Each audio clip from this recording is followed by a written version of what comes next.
The Sterling family mansion stood imposingly atop a gated community in Lake Placid, surrounded by high walls and security cameras that monitored every inch of the property. The immaculate gardens, with their perfectly pruned hydrangeas and lawns without a single leaf out of place, gave the impression of a postcard. But those who knew the house from the inside knew that this external beauty concealed a suffocating atmosphere where silence hung heavy like a permanent fog. Robert Sterling, a 52-year-old entrepreneur who had built an empire in the technology sector, lived there with his only daughter, Isabella, an 8-year-old girl, whose brown eyes never seemed to focus on anything specific. The little girl spent her days sitting in an armchair beside the grand living room window, clutching a well-worn stuffed rabbit, her small hands stroking the toy's ears while the sunlight drew patterns on the wooden floor that she could never see. At least that's what everyone believed. Since Isabella's birth, diagnosed with congenital blindness in her first weeks of life, Robert had transformed the house into a kind of private clinic. The delivery had been complicated, and Marianne, his wife, had not survived the postpartum complications, leaving the entrepreneur devastated and with a sense of guilt that consumed him day after day. He had convinced himself that he had failed his family, first by not being able to save his wife, and then by not being able to restore his daughter's sight. This guilt had led him to create an obsessive routine of medical care, weekly consultations, and the strict administration of eye drops prescribed by Dr. Frederick Mason, a renowned ophthalmologist from New York City who had promised to personally oversee the case. 3 times a day, every day, without exception, Isabella received the drops in her eyes, a ritual that had been repeated for 8 years, with the precision of a Swiss clock. The house functioned like a well-oiled machine, with a staff that followed strict protocols. Therapists visited Isabella daily for sensory stimulation and cognitive development sessions. Private tutors taught through touch and hearing, nutritionists planned every meal, and doctors, always doctors, coming and going with their folders and stethoscopes, making notes in endless medical records. But none of them seemed to truly see Isabella as a child, only as a clinical case to be managed. The girl was polite and obedient, responding when called, eating, without complaint, accepting the eye drops without resistance. Her world was made of sounds and textures, of voices that came and went, of hands that guided her from one room to another. She knew the house by the number of steps required to go from each place, by the specific creak of each door, by the different scent of each person who passed through. It was on a March afternoon, when the season's first rains began to cool the mountain air, that everything started to change.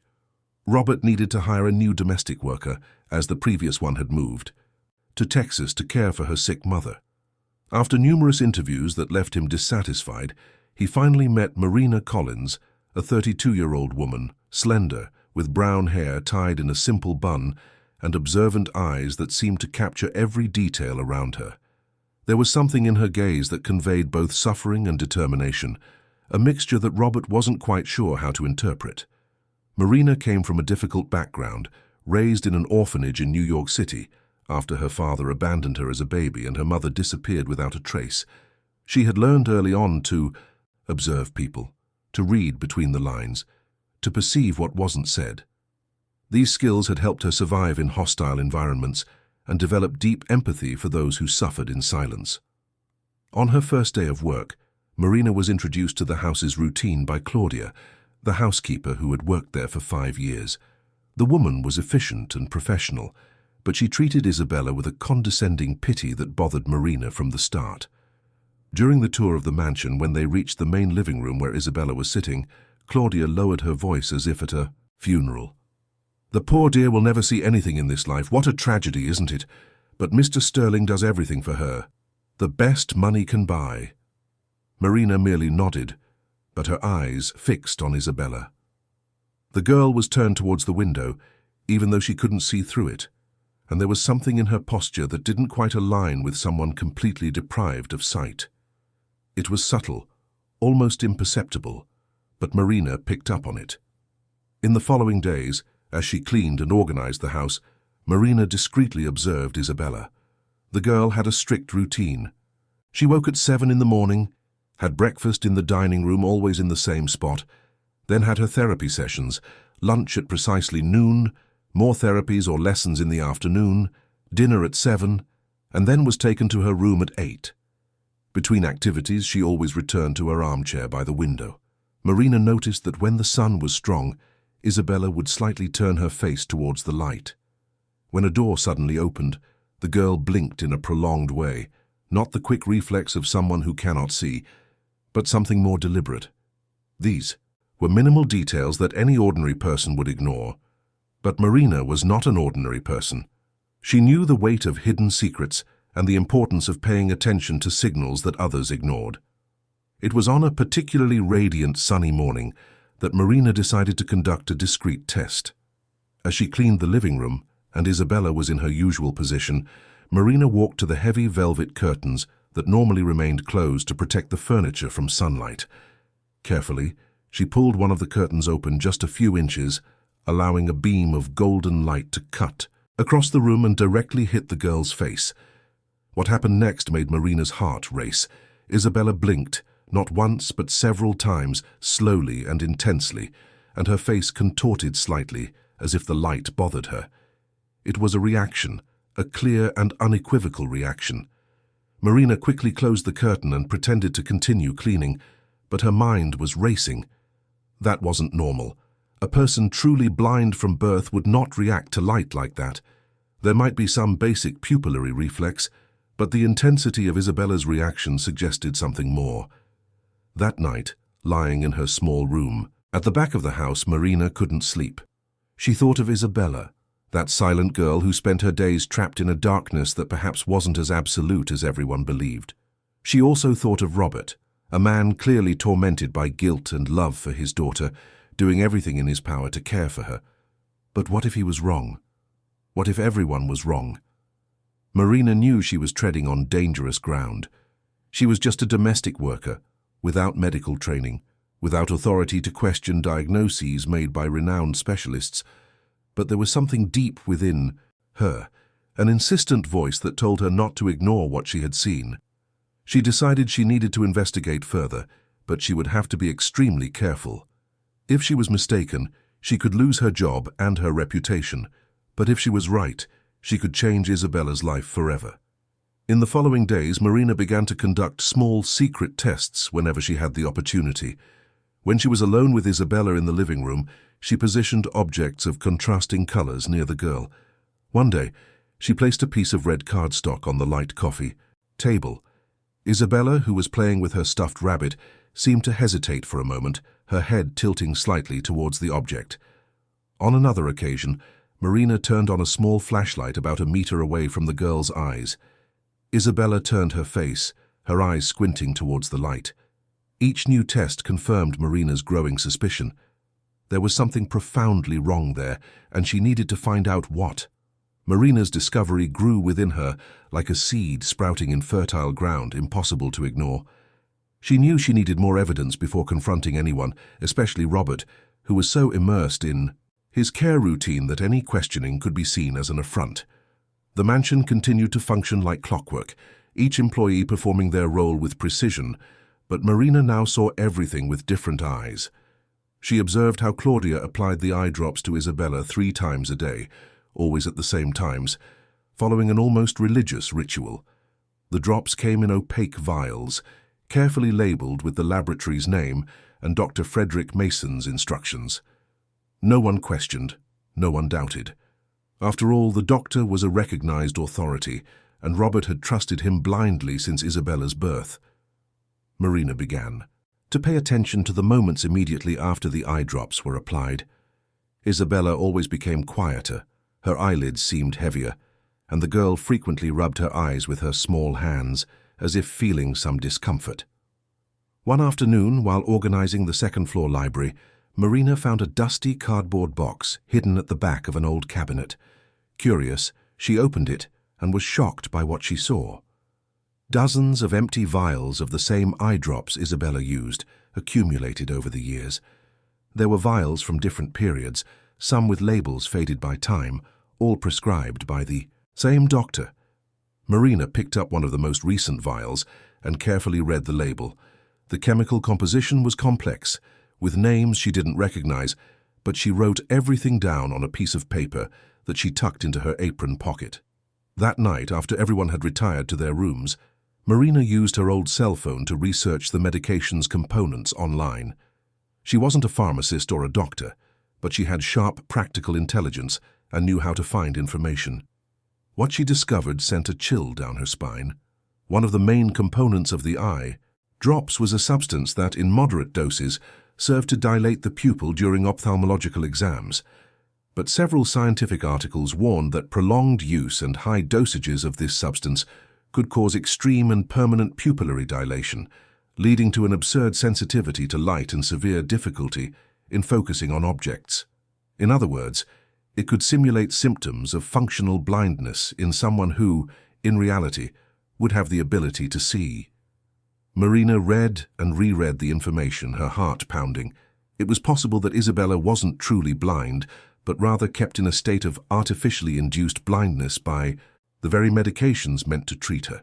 The revelation was terrifying and at the same time liberating. If Marina was right, it meant that 8 years of Isabella's life had been stolen by fraudulent treatment. But it also meant there was hope that the girl could regain her sight if she stopped using that medication. The problem was how to prove this without putting Isabella at risk and without appearing like a madwoman questioning years of specialized medical treatment. Marina knew she needed to be strategic. She needed undeniable proof, something that would make Robert question everything he believed. And she had an idea of how to achieve this, but it would be risky. A few days later, on a quiet afternoon, Marina found the opportunity she'd been waiting for. Robert was in New York City for an important meeting and wouldn't be back until night. Claudia had gone shopping in downtown Lake Placid, and the therapists had already finished their sessions for the day. Marina was alone with Isabella in the living room. The girl was in her usual armchair, the stuffed rabbit on her lap, her face turned towards the window covered by the heavy curtains. Marina took a deep breath, took out a flashlight she had kept in her apron pocket, and approached slowly. "Isabella, dear, you can hear me well, can't you?" The girl nodded, a small movement of her head. Marina continued, her voice soft but firm. "I'm going to do a test with you, okay? It won't hurt, I promise. I just need you to tell me what you feel." Marina turned on the flashlight and positioned the beam of light directly in front of Isabella's face, about 30 centimeters away. The reaction was immediate and unequivocal. Isabella blinked rapidly, turned her face to the side, and raised one hand to shield her eyes exactly as anyone would do when surprised by a strong light. "There's light," the girl murmured, her voice thin but clear. "There's a very strong light." Marina felt a lump in her throat, and her eyes welled up. She turned off the flashlight and knelt in front of Isabella, gently holding the girl's small hands. "You can see the light, Isabella. You are seeing." The girl looked confused, her eyebrows furrowed. "But I can't see, Auntie Marina. Daddy and the doctors say I'll never see." Marina squeezed the girl's hands more tightly. "I know what they said, dear, but maybe they're wrong. Maybe you can see." The moment was interrupted by the sound of the front door opening. Marina quickly stood up, hiding the flashlight in her pocket. It was Robert, who had returned earlier than expected. He entered the living room with hurried steps, his face tired and tense. Seeing Marina near Isabella, he frowned. "Did something happen?" Marina hesitated for a second, but then saw Isabella's confident expression. She had gotten up from the armchair.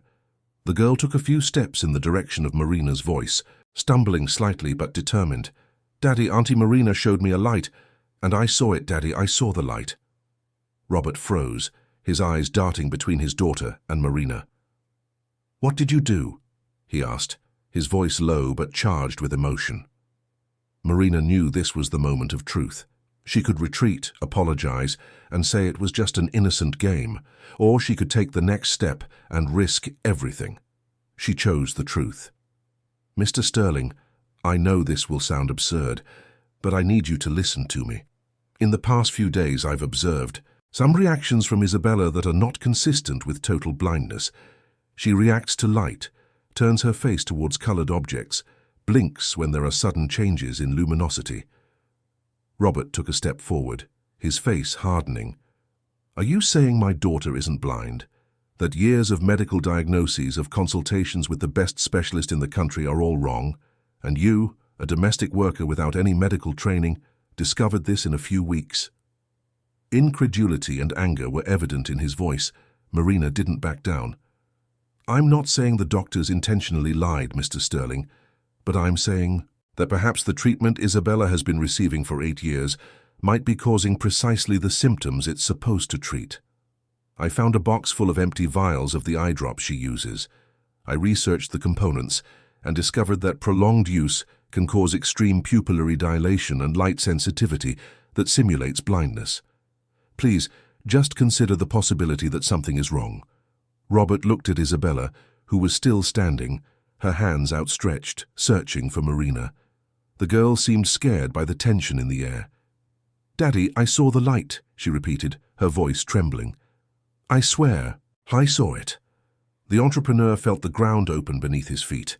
For 8 years, he had built his entire life around Isabella's diagnosis of blindness. Every decision, every routine, every sacrifice had been based on this absolute certainty.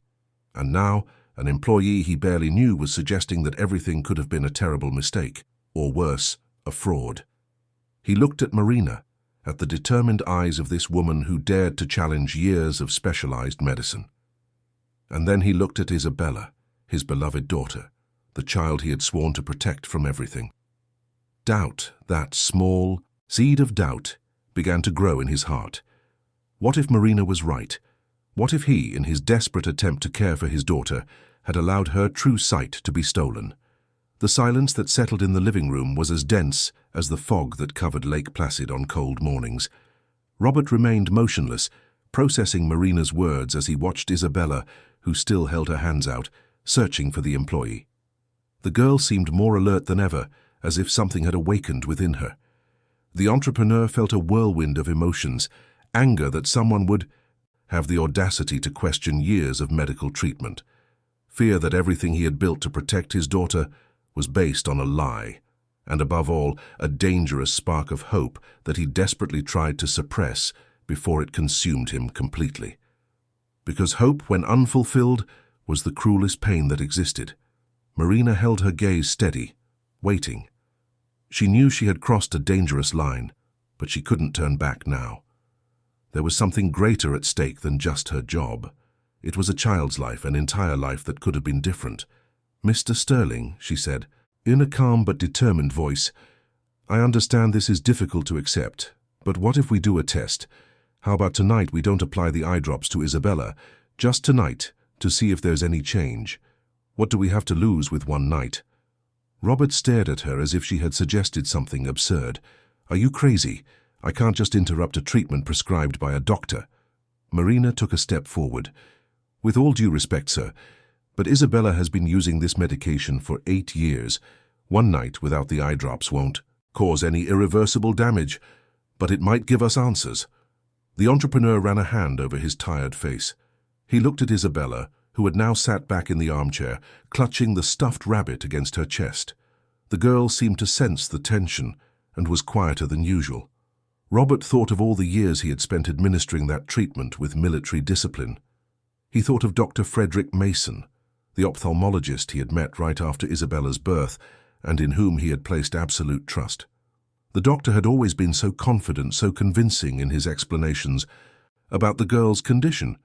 But what if, and that what if stung like an open wound? What if it had all been a sham? "All right," he said finally, his voice hoarse. "One night. Just one night without the eye drops. But if there's no change, you never bring this up again. Understood?" Marina nodded, relieved. "Understood, sir." That night, for the first time in 8 years, Isabella went to bed without receiving the eye drops.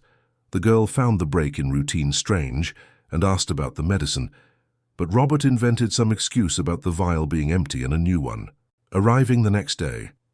Isabella accepted it without questioning, as she always accepted everything.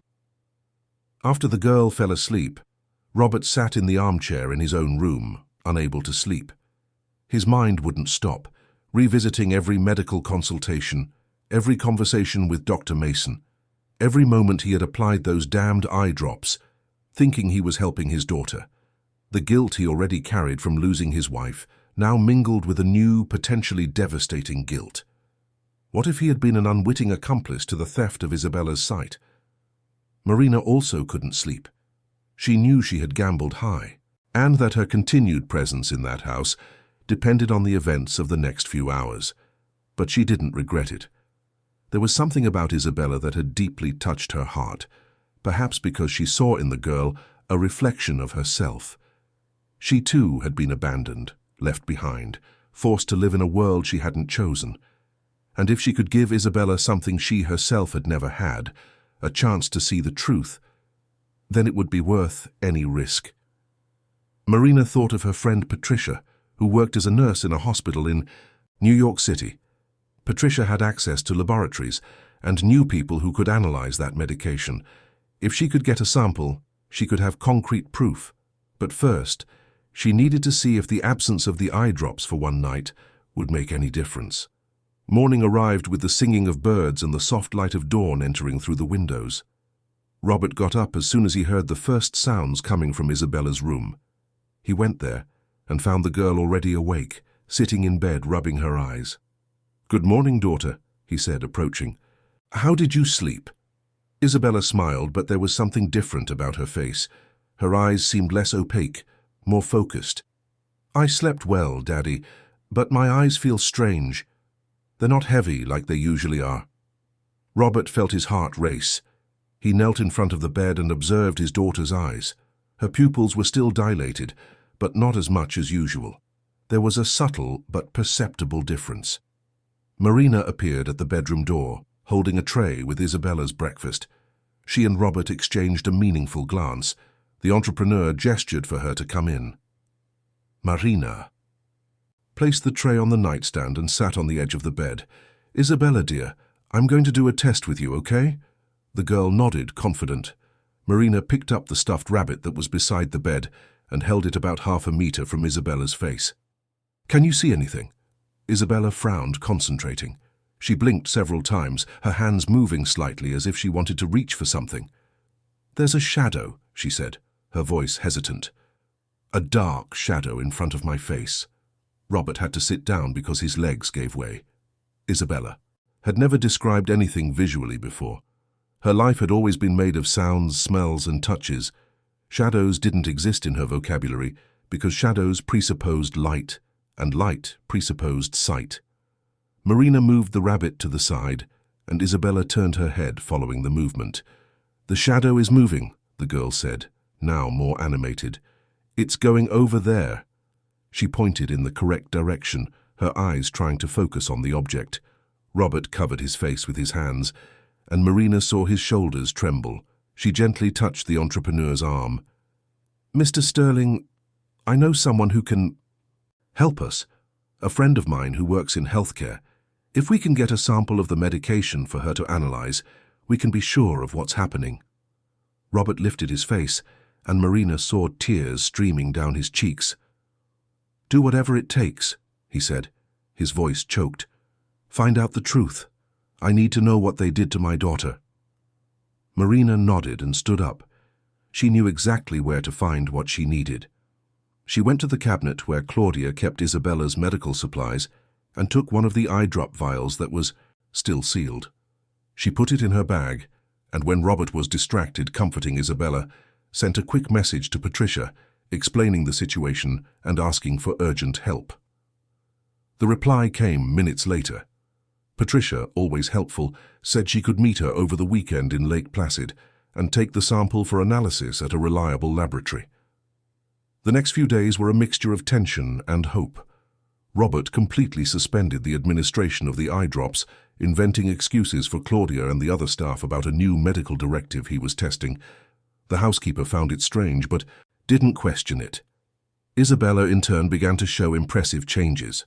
On the second day, without the medication, she could distinguish basic shapes. On the third day, she identified vibrant colors like red and yellow when Marina showed her cardstock. The girl was both amazed and frightened, her brain trying to process visual information after 8 years of near-total darkness. Marina spent hours with her, showing objects, describing colors, helping her name what she saw. Robert observed everything with a mixture of joy and devastation. Every one of Isabella's advancements was proof that she had never been truly blind, and this meant that someone had stolen 8 years of her life. The entrepreneur began to feel a growing rage, a fury he could no longer contain. He thought of Dr. Frederick Mason, the man he had trusted blindly, who regularly visited the mansion, who received generous payments for his consultations. Could it all have been a fraud from the start? And if so, why? What kind of monster would do this to an innocent child? Robert knew he needed answers, but he also knew he needed solid proof before acting. He was a successful entrepreneur because he had learned to be strategic, not to act on impulse. And now more than ever he needed that calculated coolness. On Saturday morning, Patricia arrived in Lake Placid, driving her compact car along the winding mountain roads. She was a 40-year-old woman with graying hair tied in a practical ponytail, with the keen gaze of someone who had spent decades caring for patients and learned to identify what was wrong even when no one else saw it. Marina was waiting for her at the mansion gate, and the two embraced with the affection of those who shared a history of struggle and overcoming. Patricia had met Marina at the orphanage where they both grew up, and over the years they had kept in touch, supporting each other through difficult times. When Marina explained the situation by phone, Patricia didn't hesitate to help. She knew stories of medical misconduct, and knew that, unfortunately, there were unscrupulous professionals who put profit above the well-being of patients. Marina took Patricia to a cafe in town, away from the mansion, where they could talk privately. She handed over the eye drop file and recounted everything in detail: Isabella's reactions to light, the research she had done on the components, the girl's dramatic improvement on days without the medication. Patricia listened attentively, making notes in a small notebook. When Marina finished, the nurse took the vial and carefully examined the label. "This isn't a common eye drop for congenital blindness," she said, frowning. "This composition is extremely aggressive. It's the kind of thing we would use in very specific cases and for short periods. Never, ever, for 8 consecutive years." Marina felt a chill run down her spine. So my suspicion is correct. Isabella might be being kept in artificial blindness. Patricia sighed deeply. "I can't confirm without laboratory analysis, but everything indicates that's the case. I'll take this to a lab I know in New York City. I have a chemist friend who owes me some favors. He can do a complete analysis of the composition and dosage." The two returned to the mansion where Patricia was introduced to Robert. The entrepreneur was visibly shaken, his eyes swollen from sleepless nights, but there was an iron determination in his expression. He squeezed Patricia's hand firmly. "Thank you for helping," he said simply. The nurse nodded. "I'll do everything in my power, but I need to warn you that if there really is something wrong with this medication, you'll be stirring up a dangerous hornet's nest. Doctors like this often have powerful connections and resources to protect themselves." Robert straightened his shoulders. "I don't care who he knows or how much power he has. If this man deliberately harmed my daughter, I will destroy every piece of his life." The anger in his voice was palpable. Patricia spent a few hours at the mansion, examining Isabella with Robert's authorization. She performed simple visual response tests, using flashlights of different intensities and colored objects. The girl reacted to all of them, albeit in a limited way. Her pupils remained more dilated than normal, probably due to years of exposure to the medication, but they were beginning to return to a more appropriate size. Patricia meticulously noted everything. Before leaving, she called Marina and Robert for a private conversation in the library. "Look, you need to be very careful from now on," she said, her voice serious. "If this doctor finds out you're investigating, he might try to protect himself, and desperate people do desperate things. Don't trust anyone but yourselves until we have concrete proof." On Monday, Patricia called, with the initial results. The laboratory confirmed that the dosage of the active components in the eye drops was absurdly above recommended standards. The substance used for pupillary dilation was present in a concentration 5 times higher than what would be considered safe even for temporary use.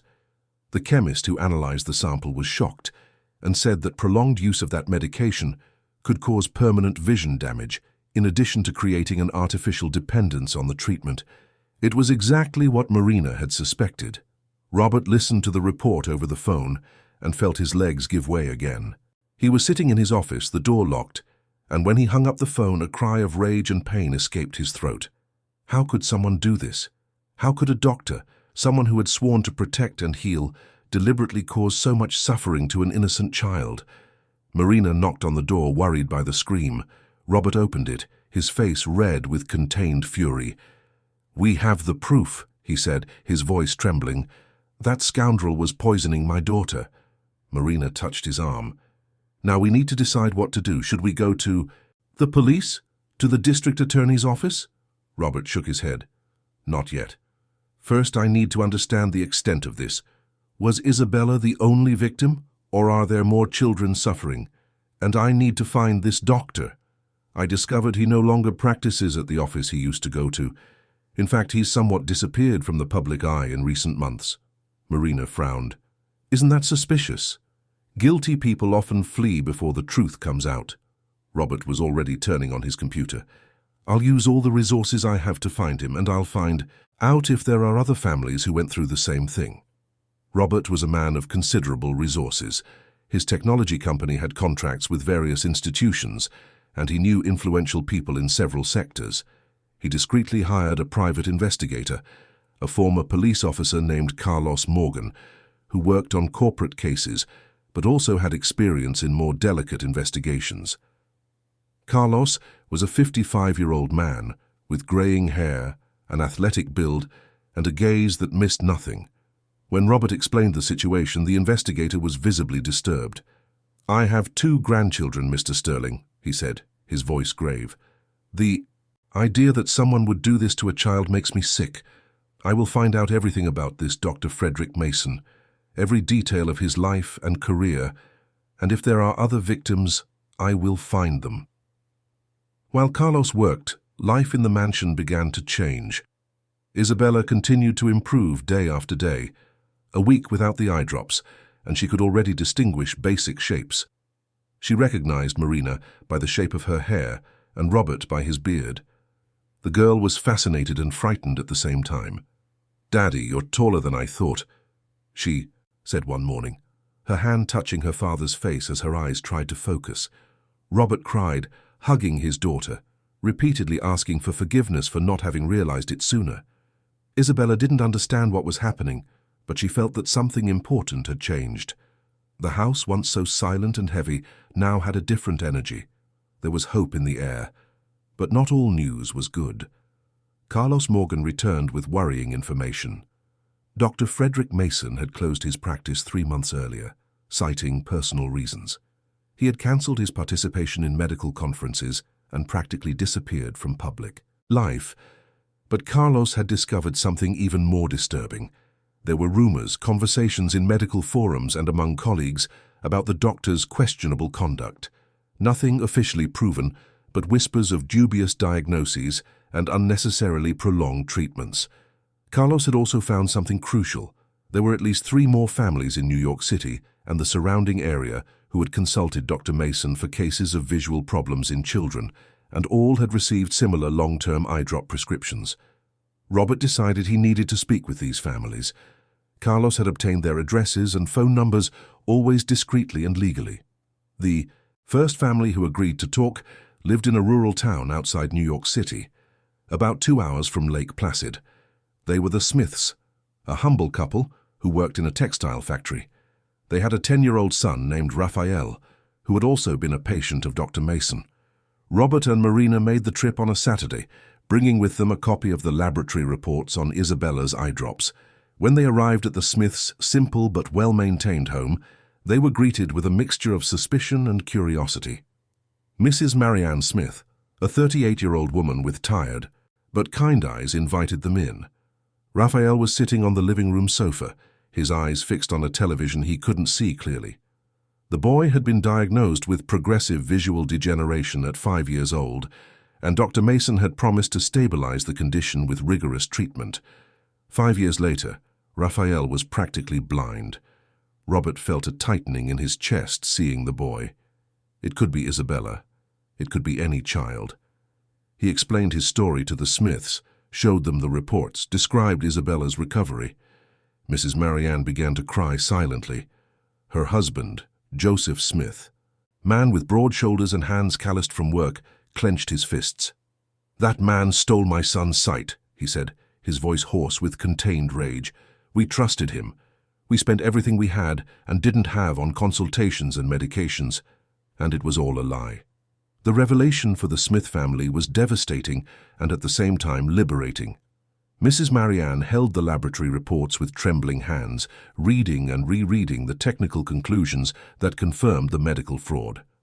Raphael was still using the same type of eye drops that Isabella had used for 8 years. Joseph Smith walked to the kitchen and returned with a vial identical to the one Marina had taken for analysis. Tears streamed down the man's face as he showed the medication to Robert. "Every day, 3 times a day, for 5 years, we thought we were helping our son." The entrepreneur touched Joseph's shoulder in a gesture of solidarity. "I know exactly how you feel. I did the same thing with my daughter. But now we can fix this.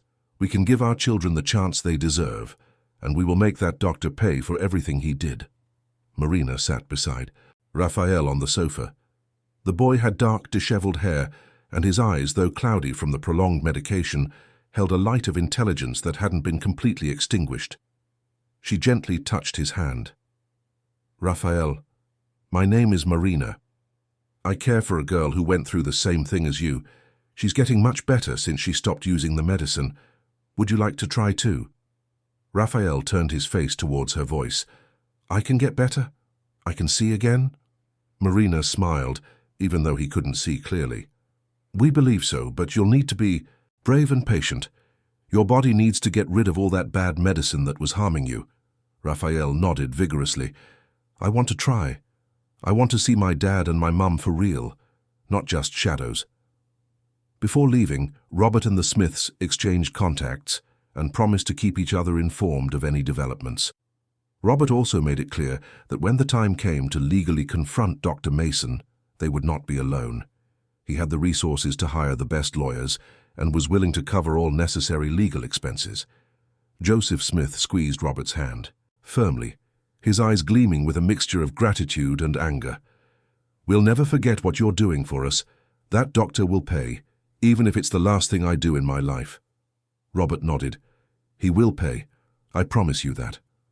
During the drive back to Lake Placid, Marina and Robert remained silent for a long time, each processing what they had discovered. The situation was even more serious than they had imagined. It wasn't just Isabella. There were other children, other families destroyed by the greed of a single man. In the following days, something unexpected began to happen. Robert and Marina started receiving strange phone calls, always from unknown numbers, always the same threatening message. A male voice, distorted by some kind of modulator, told them to stop asking questions, to leave the past where it was, to not cause unnecessary trouble. The first time it happened, Marina was alone in the kitchen preparing Isabella's dinner. The house landline rang, and she answered. The voice on the other end was cold and calculating. "You should mind your own business, young lady. Some things are bigger than you. Give up before you get hurt." Marina felt a chill run down her spine but showed no fear. "Who are you? What do you want?" The voice laughed, an unpleasant sound. "You already know what we want. Stop digging." And then the call was cut. Marina immediately told Robert, who was furious. "They're watching us," he said, pacing back and forth in his office. "They know we're investigating and they're trying to scare us." Marina crossed her arms. "Then we're on the right track. If there was nothing to hide, they wouldn't need to resort to threats."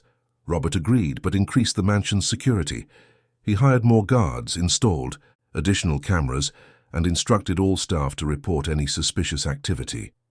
Claudia and the other employees began asking questions about the tense atmosphere in the house, but Robert simply said they were temporary precautions due to some corporate security issues. He didn't want to involve more people than necessary until he had enough proof to act. The threats didn't stop. Dark cars began appearing near the mansion, parked in strategic locations, observing the movements of those entering and leaving. Carlos Morgan, the private investigator, also started being followed. He called Robert to inform him that someone was trying to intimidate him. "Whoever is behind this has resources and connections," Carlos said, "but that doesn't scare me. I've faced worse. What worries me is your safety and the children's." Robert assured him that he was taking all necessary precautions. Marina, in turn, began having nightmares. She dreamed of Isabella becoming blind again, of men in black invading the mansion, of Dr. Mason laughing at all of them. She would wake up sweaty and scared, but during the day she maintained a facade of courage, especially in front of Isabella. The psychological pressure was working exactly as planned. Whoever was behind the threats knew intimidation tactics well, but they underestimated Robert Sterling's determination. The entrepreneur had built his empire by facing cruel competitors and difficult negotiations. He knew how to handle pressure and how not to yield to threats. More than that, he had a motivation that transcended any personal fear. It was his daughter.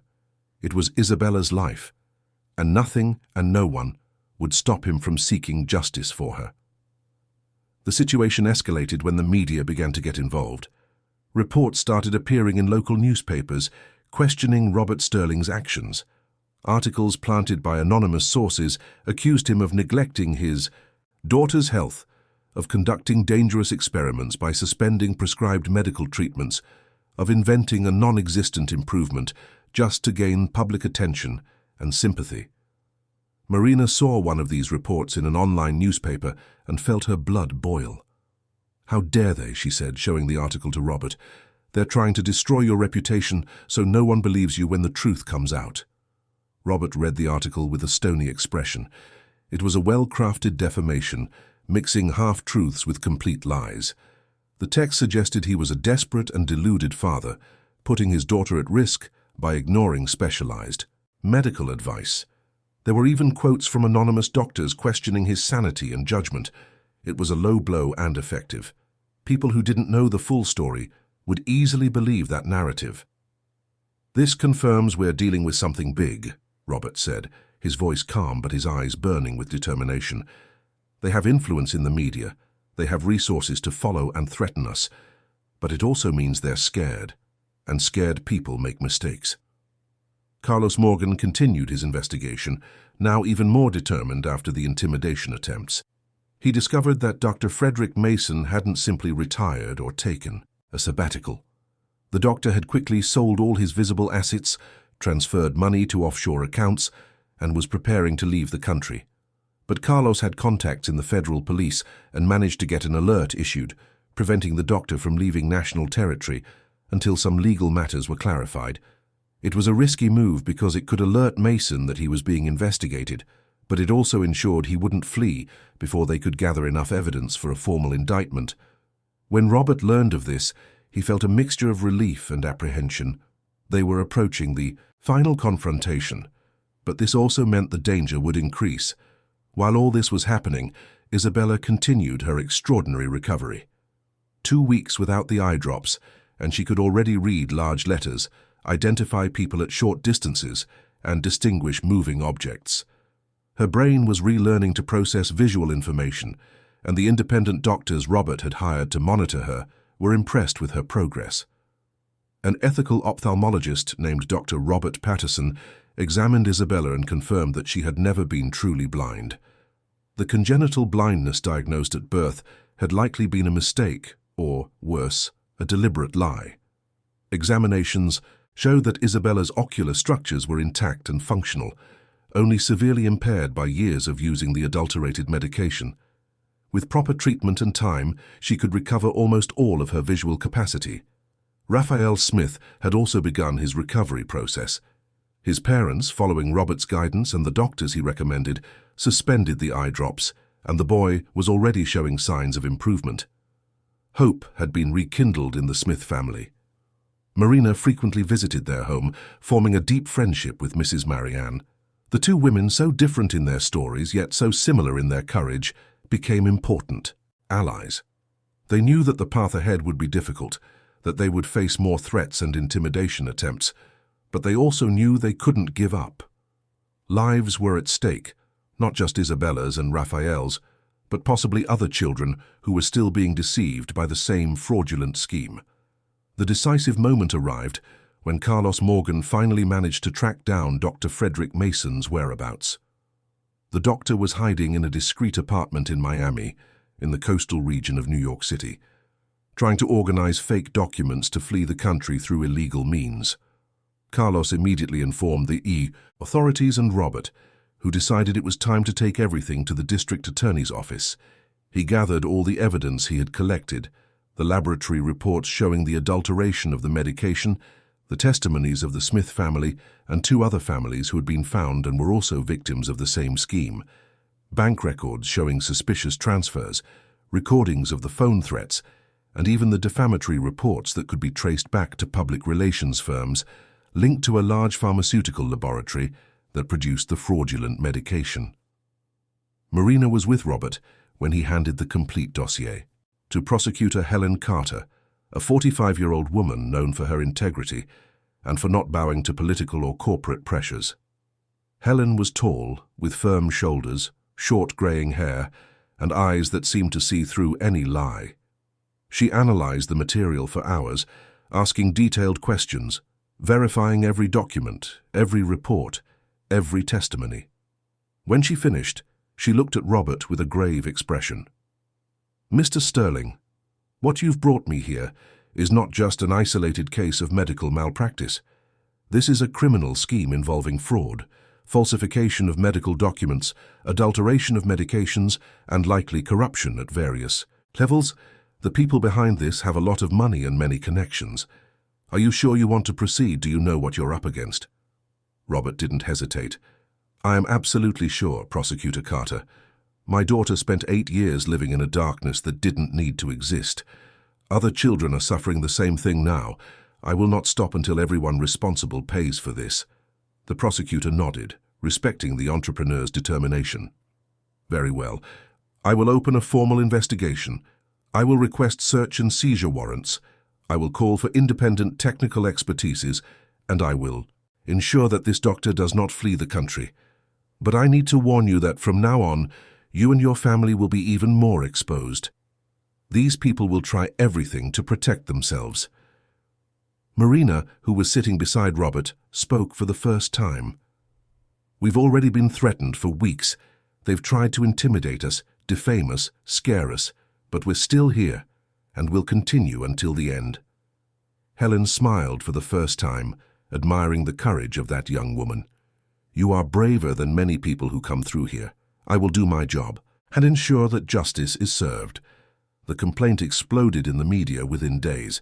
The district attorney's office issued an official statement about the opening of the investigation, and honest journalists began investigating on their own, discovering more sordid details of the scheme. Dr. Frederick Mason was arrested in a federal police operation in Miami, attempting to board a private boat bound for Argentina. Images of him being handcuffed and taken to a police vehicle circulated on all television channels and social media. The pharmaceutical laboratory that produced the adulterated medication had its operations suspended, and its executives were summoned to testify. The story gained national prominence and public commotion was immense. Parents across the country began to question treatments their children were receiving, seeking second medical opinions, demanding transparency. Robert and Marina became public figures overnight. They gave interviews on television programs, always accompanied by Isabella, who could now see well enough to recognize faces and smile at the cameras. The girl became a symbol of hope and resilience. Her story moved millions of people. The previous attempts to defame Robert were quickly disproven when the truth came out, and he received public apologies from some of the media, outlets that had published the planted stories. The Smiths were also invited to speak about their experience, and Raphael, who continued to improve, cried in front of the cameras when he was able to clearly see his mother's face for the first time. Mrs. Marianne hugged him so tightly that people at home also cried while watching. The trial took place 6 months later in a New York City courthouse packed with journalists, victims, and onlookers. Dr. Frederick Mason, now thin and aged by stress, entered the courtroom handcuffed, escorted by police officers. He tried to avoid the gazes of the families he had destroyed but it was impossible. Robert was sitting in the front row, Isabella beside him, holding his hand. Marina was right behind, along with the Smiths and other victim families. The prosecution meticulously presented all the evidence. The laboratory reports showing the deliberate adulteration of the medications, the emotional testimonies of the families, the bank documents proving that Mason received kickbacks from the laboratory for prescribing the fraudulent medication, the internal emails from the laboratory discussing how to keep patients dependent on the treatment to maximize profits. The doctor's defense tried to argue that he had been deceived by the laboratory, that he didn't know about the adulteration, that he was just following protocols. But the evidence was overwhelming. Emails from Mason himself discussing dosages with laboratory executives, suspicious bank transfers, records of patients being kept on treatment even when they showed improvement. Everything indicated that he knew exactly what he was doing. The most impactful moment of the trial was when Isabella was called to testify. The girl, now 9 years old and able to see almost perfectly, confidently walked to the stand. The judge, a 60-year-old man with a serious demeanor, lowered his voice to speak with her. "Isabella, can you tell us what you remember from when you used the eye drops?" The girl looked directly at Dr. Mason. "My eyes hurt a lot. I rubbed them all the time. Everything was dark and blurry. But now I can see. I can see colors, people, everything. And I found out I never had to be in the dark." The silence in the courtroom was absolute. Some people openly wept. Dr. Mason lowered his head, unable to face the girl. Robert squeezed Marina's hand, who was beside him, her eyes also welling up. The prosecutor presented his closing argument, pointing to the victims in the courtroom. This man didn't just steal these children's sight. He stole years of their lives, moments that can never be recovered. A mother's first smile they never saw, a first day of school where they couldn't read the blackboard, first games where they were left out. All for greed, for money. He betrayed the oath he took as a doctor and destroyed the trust these families placed in him. Justice demands that he pay for every life he ruined. The jury deliberated for only 3 hours. The verdict was unanimous. Guilty on all counts. Medical fraud, falsification of documents, racketeering, aggravated assault, among others. The sentence was severe. Dr. Frederick Mason was sentenced to 15 years in prison, permanently lost his medical license, was ordered to pay millions in compensation to the victim families, and had all his assets confiscated. The pharmaceutical laboratory that produced the adulterated medication was also heavily fined. Its executives were criminally prosecuted, and the company had to cease its operations in Brazil. The repercussions of the case led to legislative changes, with stricter laws for the oversight of medications and long-term treatments, especially involving children. Medical boards across the country reinforced ethical protocols and created reporting channels for patients who suspected misconduct. Isabella's story became a landmark in the fight against medical fraud in Brazil. Months after the trial, the Sterling family mansion in Lake Placid was unrecognizable. The heavy curtains that blocked the light had been replaced by light, translucent ones that allowed generous sunlight to enter. The walls, once in sober and heavy tones, were now painted in vibrant colors. The main living room, which used to be a space of oppressive silence, was full of life. Isabella, with her new glasses, that helped her focus better, was sitting on the floor surrounded by colored pencils and papers, drawing everything she saw. She drew Marina, her father, the garden with its flowers, the blue sky that so fascinated her. Each drawing was a celebration of her regained sight. Raphael Smith visited frequently, and the two children had become inseparable friends, united by the shared experience of having lived in darkness and found the light. Marina continued working at the mansion, but now her relationship with the Sterling family had completely changed. Robert saw her not just as an employee, but as the courageous woman who had saved his daughter and brought light where there had only been shadows. One afternoon, as they watched Isabella and Raphael playing in the garden, Robert turned to Marina. "I can never thank you enough for what you did. You gave me my daughter back." Marina smiled, her eyes shining. "I just did what was right. but it was you who had the courage to believe me and fight for the truth." Robert shook his head. "No, Marina. I was blinded by guilt and pain. You saw what we all missed. You saved Isabella." The two remained silent for a moment, watching the children laughing and running under the sun.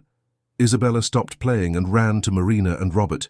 She pointed to the sky, where the moon was beginning to appear even though it was only late afternoon.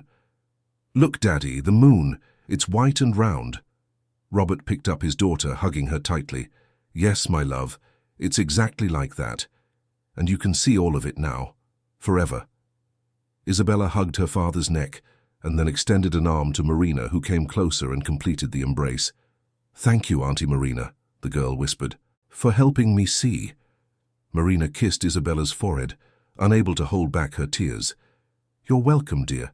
You're welcome." In that moment, as the sun set over Lake Placid, painting the sky with shades of orange and pink that Isabella could finally appreciate, the Sterling family mansion ceased to be a fortress of silence and pain and became a home of hope and renewal. The story of Isabella, Marina, Robert, and all the families involved proved that truth always finds a way to light, no matter how deep the darkness that tries to hide it. It proved that one person's courage can change the destiny of many others, and it proved that when love and determination unite in the pursuit of justice, even the cruelest and most elaborate schemes can be dismantled. The mansion now echoed with children's laughter, with lively conversations, with the vibrant energy of life being lived to the fullest.